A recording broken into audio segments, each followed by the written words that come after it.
Di bulan Ramadan kayak sekarang, timeline media sosial kita pasti rame banget ya kan? Mulai dari jadwal imsak, resep takjil, sampai link kajian online. Tapi pernah nggak sih di antara semua hal baik itu, tiba-tiba nongol satu pesan yang bikin kita jadi mikir, atau malah jadi khawatir? Nah ini yang mau kita bahas bareng-bareng, gimana caranya kita bisa puasa dari berita bohong. Contohnya ya, pesan kayak gini nih, biasanya muncul di grup WhatsApp keluarga, tulisannya kapital semua, pakai tanda seru, dan kesannya tuh penting dan mendesak banget. Seolah-olah ini pengumuman super resmi yang kalau nggak kita sebarin sekarang juga, bakal ada masalah besar. Rasanya familiar banget ya. Dan coba deh, ingat-ingat, refleks pertama kita pas nerima pesan kayak gitu apa? Biasanya sih antara kaget, kesel, atau langsung cemas. Tapi coba yuk kita jujur sama diri sendiri. Seberapa sering kita ambil jeda sebentar buat nanya, tunggu dulu, ini beneran nggak sih informasinya? Sebelum jari kita otomatis ngeklik tombol forward. Dan ya, pesan soal aturan takbiran ini emang nyebarnya cepet banget, kayak kilat. Bisa kebayang dong kita lagi semangat-semangatnya mau nyambut Idul Fitri, tiba-tiba ada aturan yang rasanya aneh dan ngebatasin banget. Ya jelas aja langsung bikin heboh dan jadi perdebatan di mana-mana. Oke, sekarang kita coba pakai topi detektif kita sebentar, dan kita bedah pesan ini.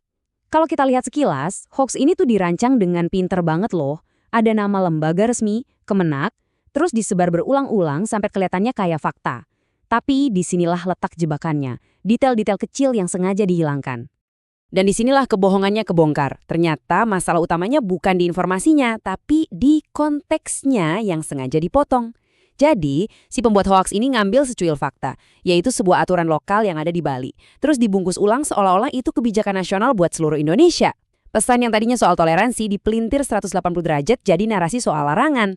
Licik banget ya? Padahal kalau kita lihat cerita aslinya di Bali, wah beda banget dan jujur aja indah banget. Aturan ini bukan keputusan sepihak. Ini tuh hasil diskusi bareng antara pemerintah daerah sama para tokoh agama. Tujuannya apa? Supaya perayaan Idul Fitri bisa jalan dengan hikmat di saat yang bersamaan dengan umat Hindu yang merayakan Hari Raya Nyepi yang juga sakral. Jadi ini bukan cerita tentang pembatasan, tapi justru potret keharmonisan yang luar biasa. Kasus takbiran tadi itu cuma satu contoh kecil aja. Cuma puncak dari gunung es.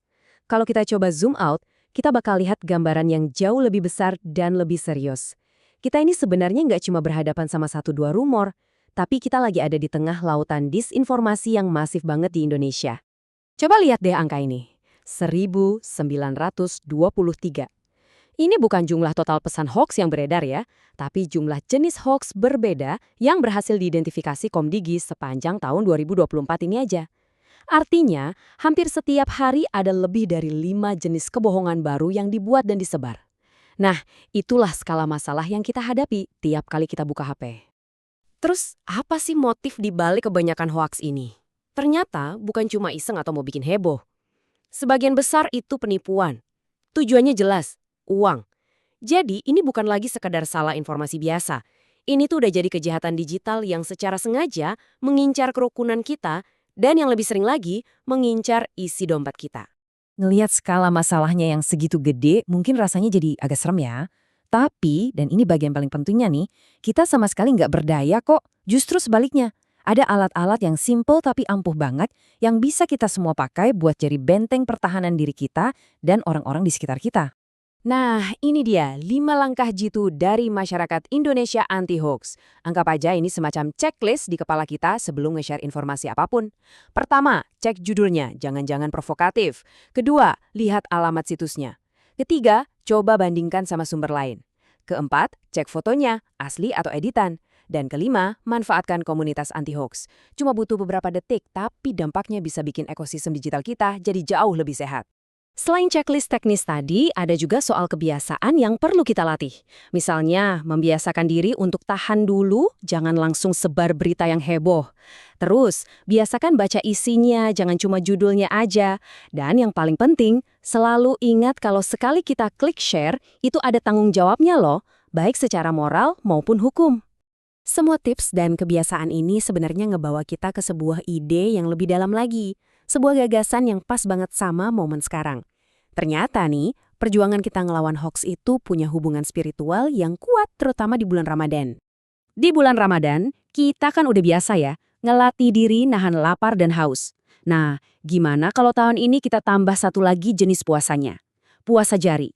Iya, menahan jempol kita supaya nggak gampang ikut-ikutan nyebar informasi yang belum jelas benar atau salahnya.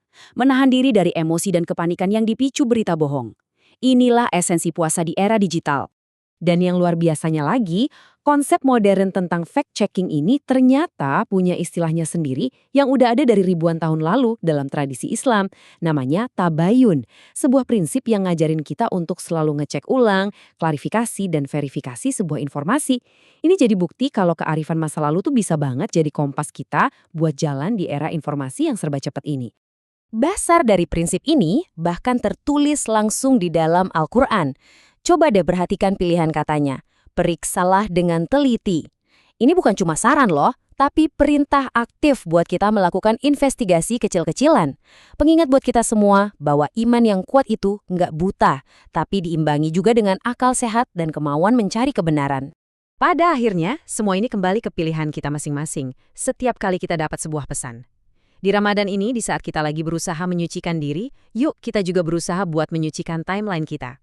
Apakah kita mau jadi penyambung lidah kebohongan, atau kita mau jadi pemutus rantai hoaks dengan menerapkan tabayun? Pilihannya ada di ujung jempol kita.